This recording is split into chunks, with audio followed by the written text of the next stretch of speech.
Please be seated.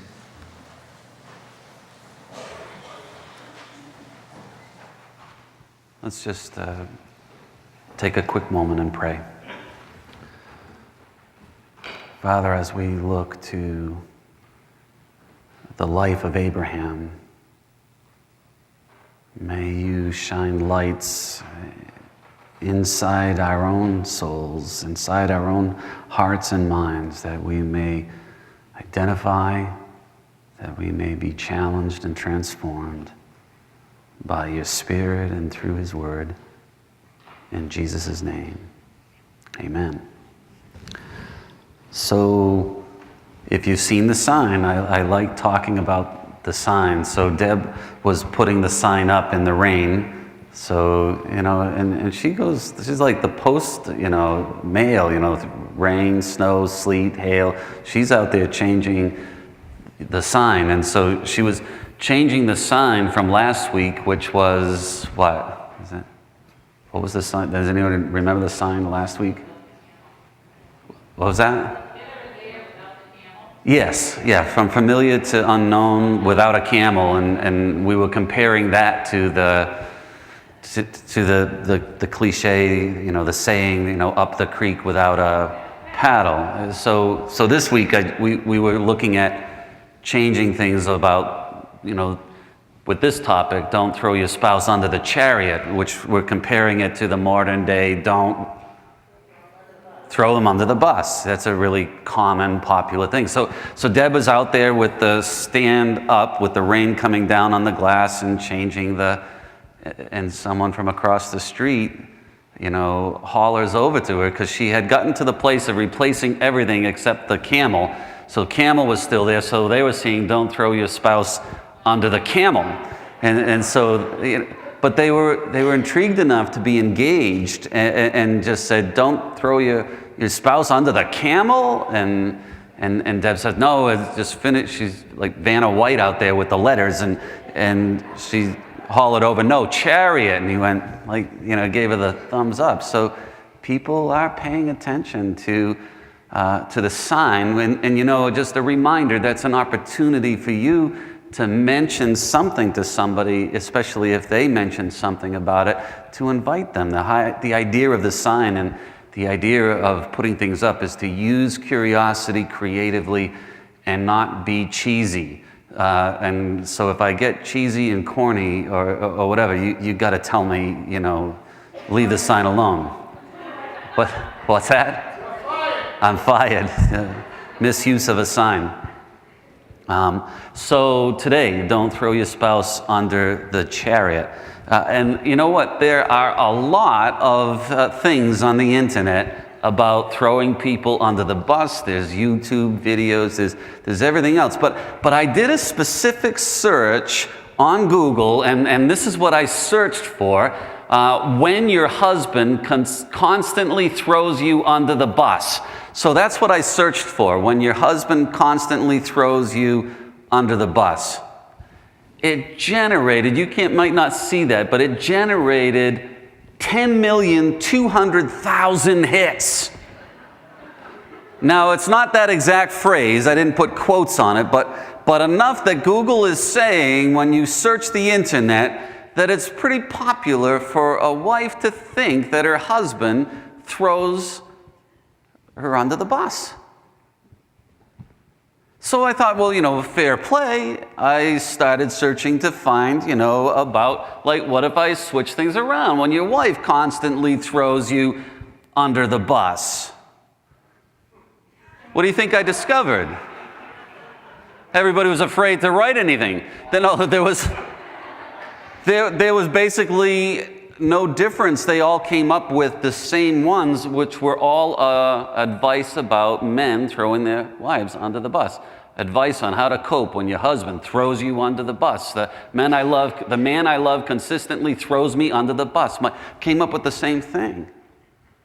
So either men are too afraid to post something about it on Google, or men are more inclined to throw their wives under the bus than women are. I don't know. I'm not trying to make any kind of conclusion from that, but I thought it was interesting that 10,200,000 hits about throwing your spouse under the bus. And so this morning we're talking about 4,000 years ago. And we're going to look at three separate stories. Three separate stories, one found in Genesis chapter 12, one found in Genesis chapter 20, and one in Genesis chapter 26, where the husband throws the wife under the chariot.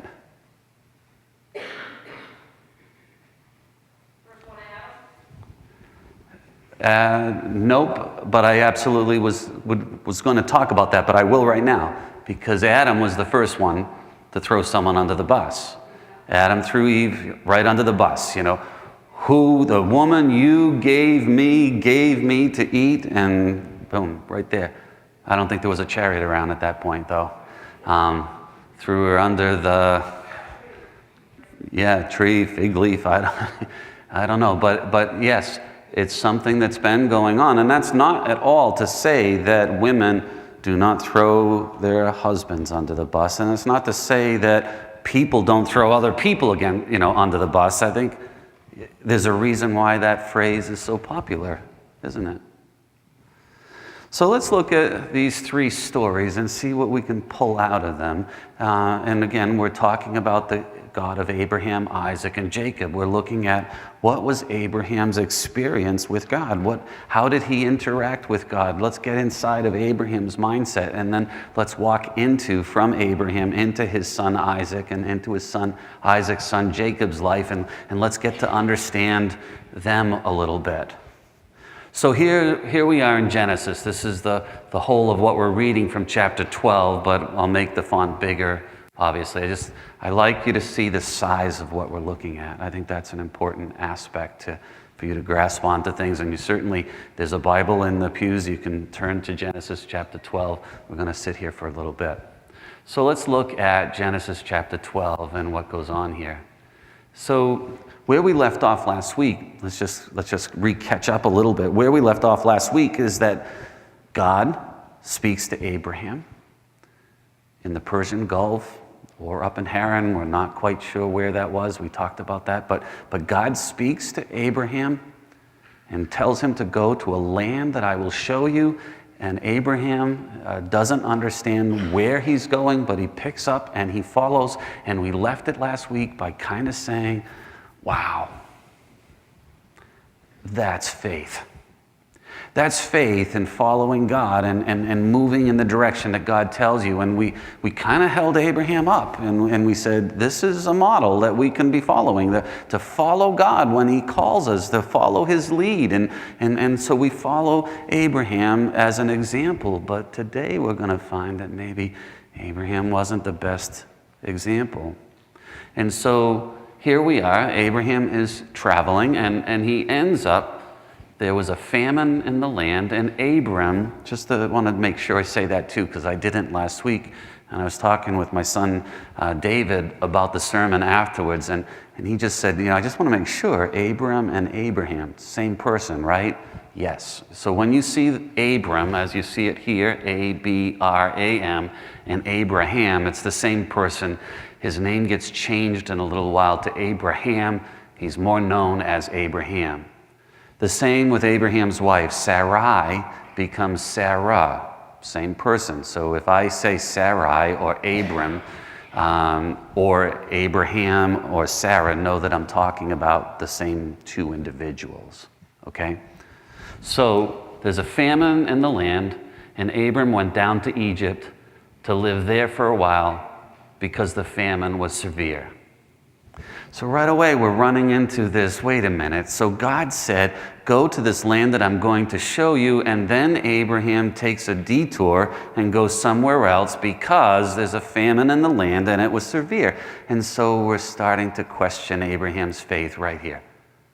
I mean, was he really that giant of a faith person? Was he really that giant? Or is Abraham maybe a little bit more like us than we want to think? I don't know about you. Have you ever had God's direction in your life and taken a detour because the road got too tough, because something was going on that seemed overwhelming, and there was a solution that you had on your own that seemed plausible, that you might as well follow. Maybe God is leading you in that direction, and so you start to question that call. And so I think that's where Abraham is.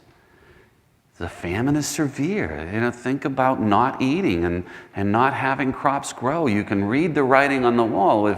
If crops are not growing, it means you're not going to eat. There's a line of delay that we don't see today. If we don't have food in our refrigerator, we know there's food in the grocery store. But Abraham's looking at a long period of time without food. He can see the fields. He can see that the famine is severe. He can see that he needs to protect his family.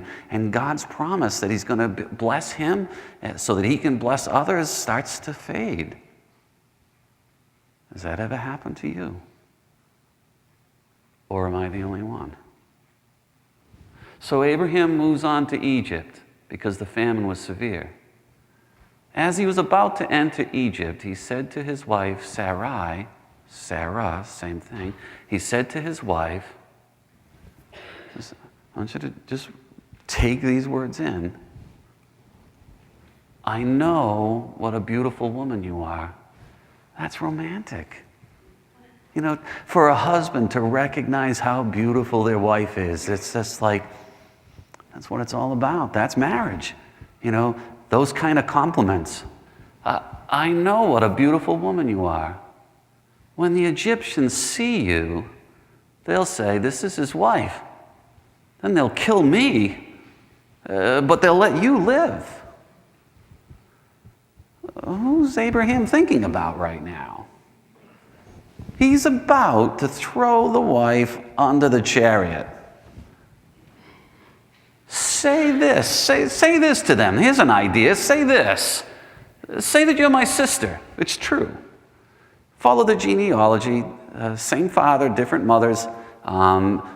He actually did marry his sister. We freak out by that, and I think that's a good thing for us to do. But understand, the culture of that day was to keep an inheritance within an inheritance, to keep possessions within a possession. To marry within a family was to keep the dynasty going, was to keep things going. And it was very, very common, especially in Abraham's day, to be doing this. And so his wife is a half-sister.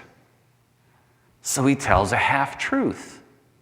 And so he says, say that you're my sister so that I will be treated well. For your sake and for my life will be spared because of you. Under the bus, under the chariot. When Abraham came to Egypt, the Egyptians saw that she was a very beautiful woman. And when Pharaoh's officials, Pharaoh is the leader of Egypt, the king of Egypt, when Pharaoh's officials saw her, they praised her to Pharaoh. And she was taken into his palace. That's not Abraham's plan. Abraham's plan was just to let things, just happen, and not for this, not for her to be taken away from him. Can you imagine Abraham's heart? He knows that his wife is beautiful, and can you imagine Abraham's heart as they take his wife away to become the wife of the Pharaoh because of his half-truth? But you've never been in trouble for half-truths. You've never had a half-truth problem like Abraham. You can't really identify with this, can you? So it goes on, and it says he treated Abraham well for her sake. And Abraham acquired sheep, cattle, male, female, donkeys, manservants, maidservants, and camels. Abraham is now thinking, hey, this is maybe not so bad. What a jerk. So he's reaping benefits while his wife is taken into the Pharaoh's harem. Now it's understood, it's believed that when a king would take someone in to be their wife, that there was basically a quarantine period for a good 3 months. And guess why? No one could touch her. No one could physically touch her. No one could enter into a room with her. They quarantined off for 3 months to make sure that someone wasn't pregnant. So to make sure that someone wasn't going to challenge and become an heir to the throne that wasn't truly an heir to the throne. And so it's not likely that Abraham's wife was touched at all. She was actually in a very safe place, but not by Abraham's design.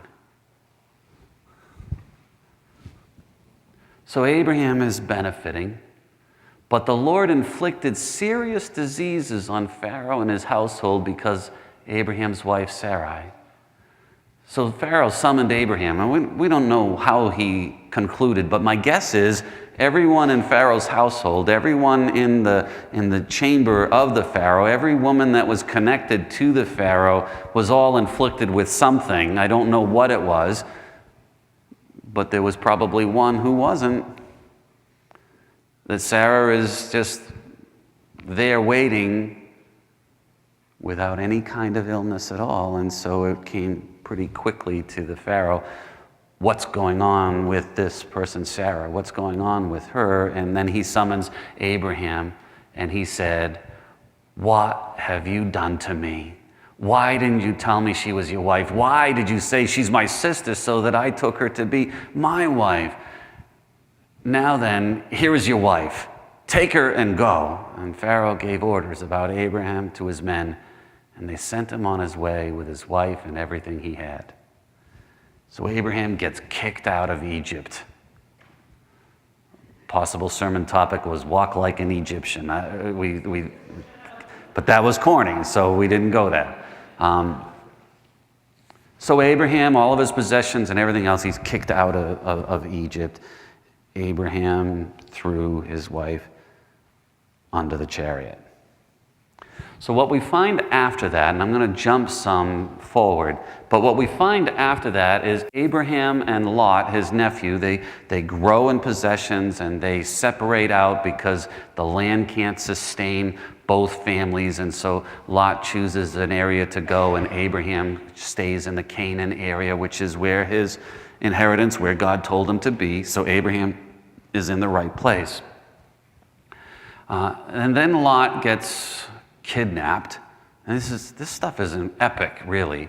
So Lot gets kidnapped. Abraham hears word of it, and Abraham charges out into battle to get his nephew back.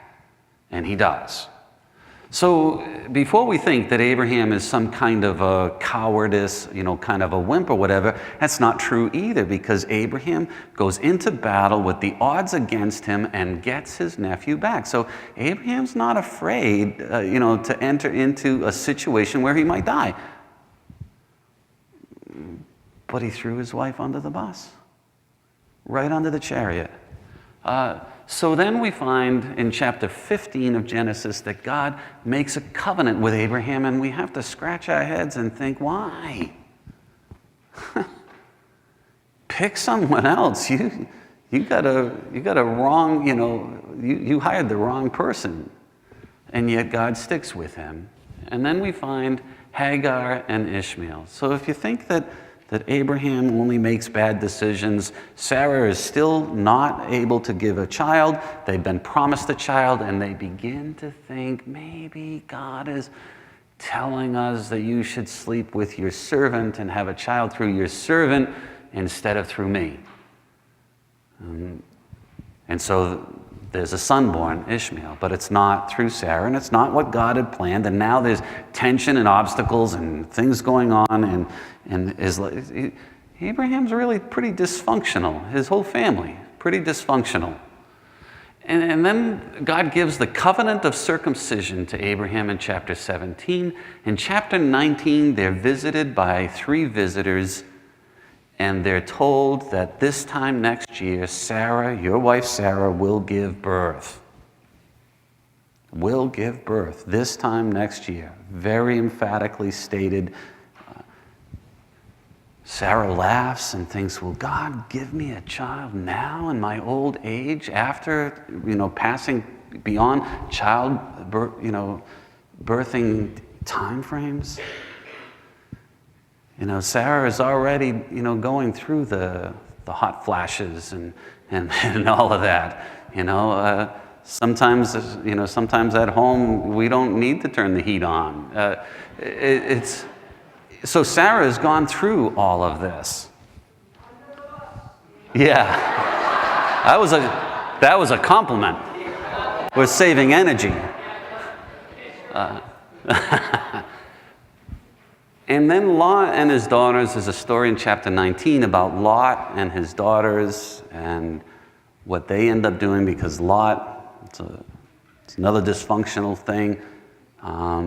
Lot ends up having daughters from his daughters. It's crazy stuff. And they end up becoming, later on, a wife for Abraham's son. So it's crazy stuff. But I'm wondering what happened in Sarah's life and Abraham's life. I'm wondering that, when they said that she would give birth in 1 year, I'm wondering if that menstrual flow started again. I mean, it would make sense. Speculative. But I wonder the joy that Abraham must have felt as that happened. To think that it is happening, that God is doing something, that Sarah is now fertile and able to conceive. And this is something that has not happened ever. Think about that moment when a flow began and the joy and that God was working and doing things, and then we find very shortly after that the story in chapter 20 of Genesis. We're going to look at that much scripture, but let's look at it in a larger size. So after all of those things have happened, we find ourselves in chapter 20. Now Abraham moved on from there into the region of the Negev and lived between Kadesh and Shur for a while and stayed in Gerar. Remember Gerar, okay? Remember that. Stayed in Gerar. And there Abraham said to his wife Sarah, Abraham said of his wife Sarah,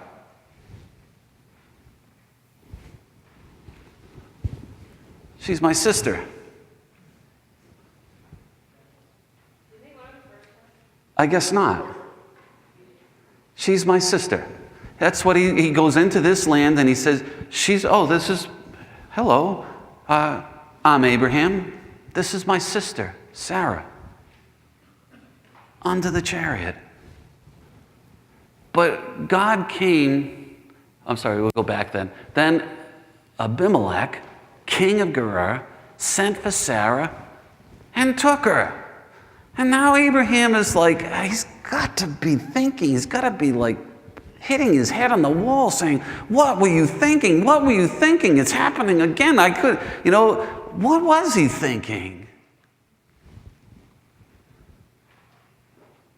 But God comes to Abimelech. And in these stories, we don't look at Abraham as our role model. We look at God as our role model. What's God doing in all of this? And God comes to Abimelech in a dream one night and said to him, you're as good as dead. You don't want to hear that. There's another translation, by the way, that says, surely you will die. So I may have shared this before. When I was having my heart surgery back in 2003, I was going to go into Boston for heart surgery, and I just wanted to spend the day praying before that event. And so I go to the monastery to pray, and I've never really knocked on the door. I just pray on my own. But I'm really concerned about this surgery. And so I knock on the door. They come to the door, and I said, listen, I just got some serious things going on in my life. Could you provide me with a room that I could have myself for the day to just privately spend the day in prayer? And they said, sure. And they brought me into this beautiful room. I remember there's a circle kind of stained glass window overlooking the sun beaming in from it. I was like, this is awesome. And I have my Bible in my hand before I had it all electronic. And I just did the, oh God, speak to me today. And no kidding, that's what I read. Surely you will die. I went, no, that's not the method, by the way. That's not a good Bible methodology. So you're as good as dead because of the woman you have taken. She's a married woman. Now Abimelech had not gone near her. So he said, Lord, will you destroy an innocent nation? Did he not say to me, she's my sister? And didn't she also say, he's my brother? I've done this with a clear conscience. I've done this with clean hands. You can't hold me accountable to that.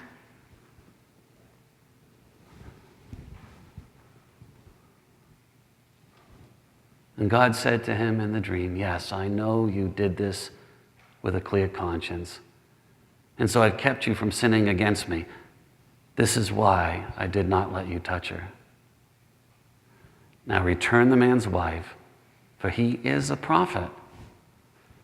And you think, haven't you written this guy off yet? For he is a prophet. First time in Scripture, someone is called a prophet. For he is a prophet, and he will pray for you, and you will live. But if you do not return her, you may be sure that you and all yours will die. Serious stuff. Early the next morning, not late the next morning, that would have been me. Early the next morning, I would have been running out of the house right at that moment. But early the next morning, Abimelech summoned all his officials, and when he told them all that had happened, they were very much afraid. Then Abimelech called Abraham in and said, what have you done to us? How have I wronged you that you've brought such guilt upon me and my kingdom? Abraham is supposed to be the blessing Abraham is supposed to be the one who receives the blessing that blesses other people. And now Abraham is in a country where he's not a blessing, but he's actually become a curse. And he's about to bring destruction upon everyone instead of blessing. He's totally messed everything up. I could just imagine him being alone in his tent without his wife, far away from the land that he was supposed to inherit. And when you leave land that you're supposed to inherit, other people can take and occupy that land. And so Abraham is far away from the promises. Abraham is far away from God. And Abraham has done it again. And here, God seems to be working his plan even in the midst of Abraham messing things up. You've done these things to me that should not have been done. And Abimelech asked Abraham, what was your reason for doing this? I mean, do you realize why? Abraham replied, now this is going to really shock us, because if you think that it was bad enough with twice, it gets worse. Abraham replied, I said to myself, not I had a group discussion with my wife and we came up with this plan, but Abraham said to myself, there is surely no fear of God in this place, and they'll kill me because of my wife. Besides, she really is my sister, the daughter of my father, though not my mother, and she became my wife. And so that's why I did it. I wasn't really lying. And when God had me wander, this is it. When God had me wander, when God called me to have faith and to step out into the unknown, what we were lifting him up and praising Abraham for last time, Abraham reveals that his faith wasn't quite what we might have thought it was if we only looked at that call in the chapter before. And so Abraham says, and when God had me wander from my father's household, I said to her, to Sarah, this is how you can show your love to me. everywhere we go, say of me, he's my brother. Oh my gosh, I want to smack this guy. Everywhere I go, this is how you can show me that you love me. But God has a way of vindicating, and we'll just look at this verse. And then Abimelech brought sheep and cattle, male and female slaves, and gave them to Abraham, and he returned Sarah his wife to him. And Abimelech said, my land is before you, live wherever you like. To Sarah he said, I'm giving your brother. That's a slam. I'm giving your brother. He's not recognizing that he has any right to call her wife.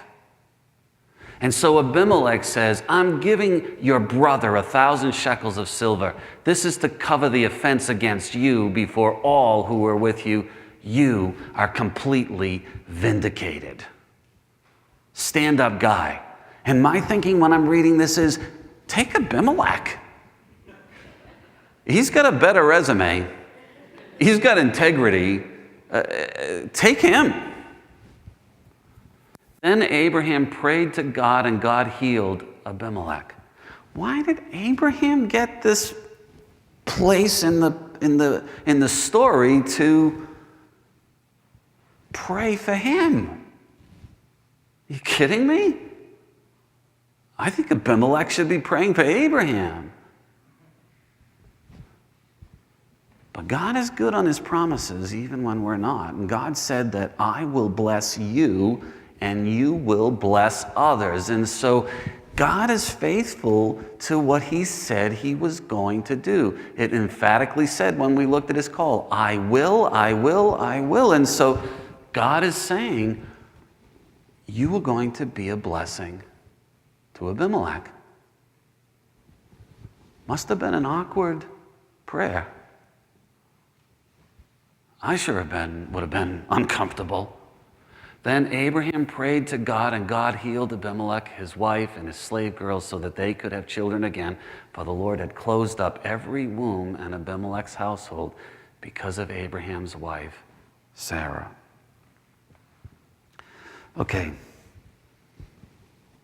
So Abraham, when you think about it, he's got to have learned from this. He's got to have instilled in his children stronger values about marriage and not throwing the wife onto the bus, onto the chariot. I mean, because he certainly wouldn't raise his children in a culture that would continue to do that, not after all of that's gone through until what we look at Genesis chapter 26, and we skip 6 chapters forward, and we find now there was a famine in the land. Besides the earlier famine of Abraham's time, and Isaac, Abraham's son, and Isaac went to where? To Abimelech, the king of the Philistines, and where? In Gerar. And we don't know if it's the same or whether it was a son or a grandson. There's no real strong record to show that. So it may not have been the same one, but it sure could have been. And so there they are in Gerar. Abimelech is the king. The Lord appeared to Isaac and said, don't go to Egypt. So what does that tell you? He's on his way to Egypt, right?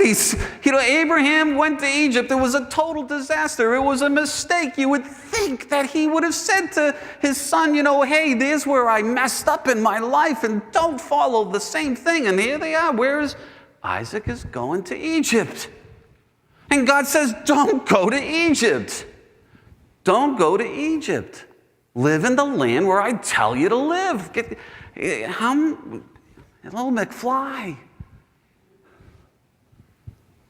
Stay in this land for a while, and I will be with you and will bless you. All this comfort. I'll be with you. I'll bless you. Stay in the land. And Isaac, of course, is this, pillar of faith like Abraham. For to you and your descendants I will give all these lands, and I will confirm the oath I swore to your father Abraham. I will make your descendants as numerous as the stars in the sky and will give them all these lands, and through your offspring all nations on the earth will be blessed. Because Abraham obeyed me and kept my requirements, my commands, my decrees, and my laws.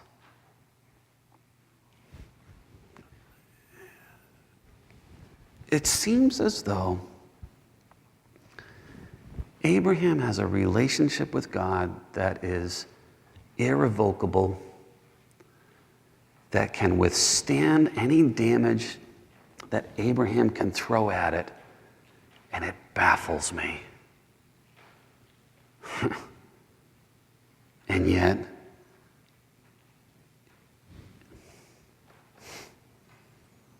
I am so glad to see it.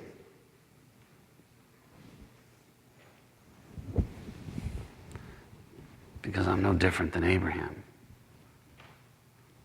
I mean, have you ever found yourself returning back to the very same thing that you knew was a mistake the first time, only to be doing it a second time, or a third time, or a fourth time? And have you ever been in a place where you fear that you're passing on to your children the same things that you swore you wouldn't do again yourself? Have you ever just been wrestling with God and thinking that you're just not measuring up because of the things that have happened? Has that ever happened to you? Because it happens to me. And when I see that God remains faithful to Abraham in the midst of all of that,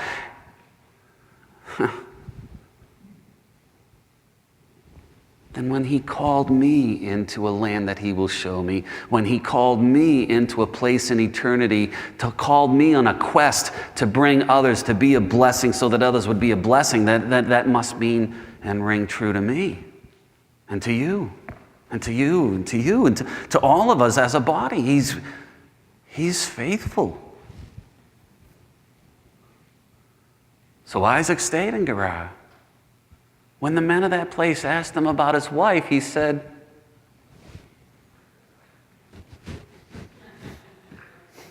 I don't even want to read it.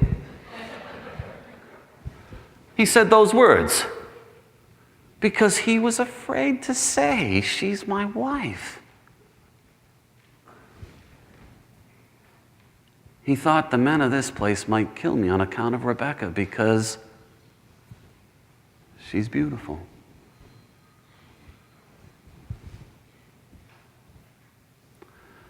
When Isaac had been there a long time, Abimelech, king of the Philistines, looked down from a window and saw Isaac caressing his wife Rebekah. Awkward. So Abimelech summoned Isaac and said, I've heard of this before. He's saying, wait a minute, you're not related to, I heard about you. I know your dad. So Abimelech summoned Isaac and said, she's really your wife. Why did you say she's my sister? Isaac answered him, because I thought I might lose my life on account of her. Oh my gosh. Then Abimelech said, what is this you've done to us? One of the men might have slept with your wife, and you would have brought guilt upon us. So Abimelech gave orders to all the people, anyone who molests, anyone who touches this man or his wife shall surely be put to death. And Abimelech, again, is the stand-up guy that steps in. I don't know. I don't get it. Honestly, I think that Abraham and Sarah, I found the picture of them on Google. It's amazing. It's everything, she does look a lot younger than him. And I think they need marital counseling. Do you think? So, let me explain to you the top shelf. Some of you here have heard the top shelf before as I look out. This was a lot easier to bring in than a refrigerator.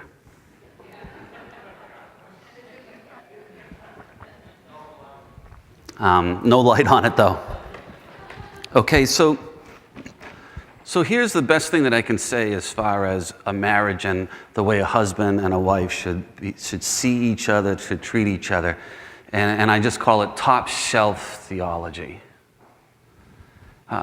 Everyone's life is represented by a bookcase. So let's just think that your life is a bookcase. And in the bookcase of your life, there are multiple shelves. A place for you to put things that are important. And if you have kids, where do you put the valuable things? Where do you put the breakable things? You put them right, here, right?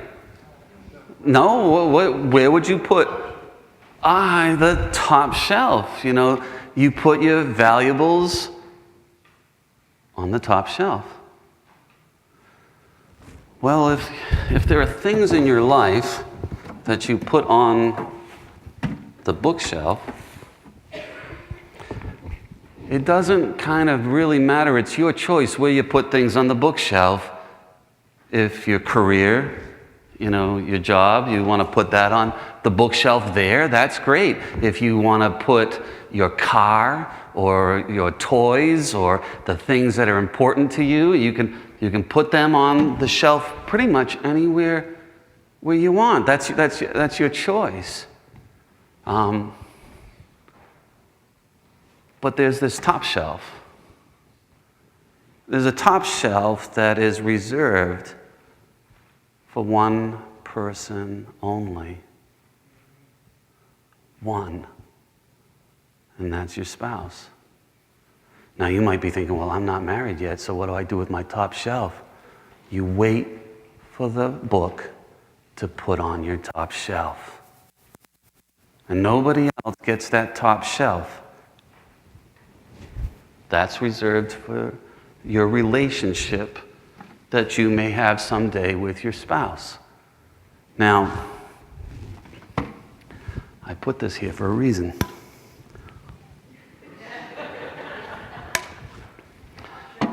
Yeah, no.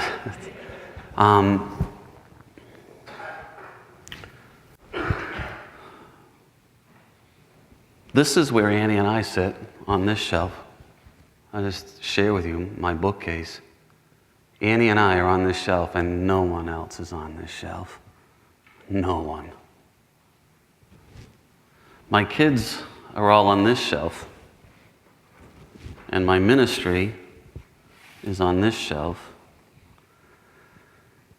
And everything else kind of gets shuffled around. Sometimes I move something from the bottom shelf up to this shelf, from this shelf to the other shelf. There are times when I move things around on the shelf, but there's one shelf that never gets rearranged, that never gets moved. It's the top shelf.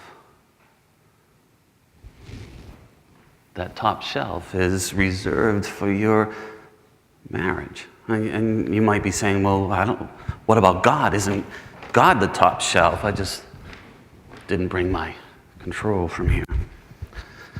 Isn't God the top shelf? No, God's not a shelf. God's right here on the top of the bookcase. He doesn't have a shelf.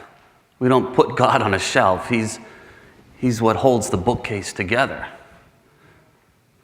So God's here, your marriage is here, your children is here, your ministry is here. That's the way I arrange my life. And so to have a top shelf viewpoint, we need a clear picture and a language. Like we use the idea of the warrior and the explorer and the judge and the, what did I miss? Very good, artist. People are remembering because we need words to create a culture among us. And so you have the right, knowing these words now, to challenge me. Hey, where's Annie? Where's God? Is the ministry vying for attention on your top shelf? Because it doesn't belong there. You can call me on it. It's a way for us to describe things too, and I would say get good at describing this. What better way? I just explain this with a piece of paper. Listen, let me just show you where you are on my bookshelf. No offense, but you don't get that place. I just explain it that way. I've gotten really good at just explaining it that way. I went out with some guys back when I was an engineer. I went out with some guys that I worked with. And we used to put like $3, $4 away a week into a jar, and when there was enough money, we'd go out to a place to eat. And so we went to the Castle restaurant to go out to eat. And there was a guy that I worked with that was always like ribbing me about, being a Christian and what I can and what I can't do. And he said to me, "Hey, I got an idea. After dinner, let's all go to the strip club down at the end of Route 20. Of course, that if your wife would let you do that, Joe." And everybody else said, "Oh, yeah, let's go. And he goes, "Well, Joe, are you going to go, or would your wife not let you go?" I said, "I don't know what you're talking about, wife letting me go. It's a question of whether I want to go. I actually have a lot of respect for my wife, and I'm just taken back at the fact that you have none for yours." And then one of the guys said, "Oh, I'm really going to have to get going. And everybody around the table said they're not going. And I just said, "So you still going? What's your problem?" And he chose not to go as well. Top shelf. Who's on your top shelf? So get good at explaining it. You need to be able to explain it. You can't abuse it.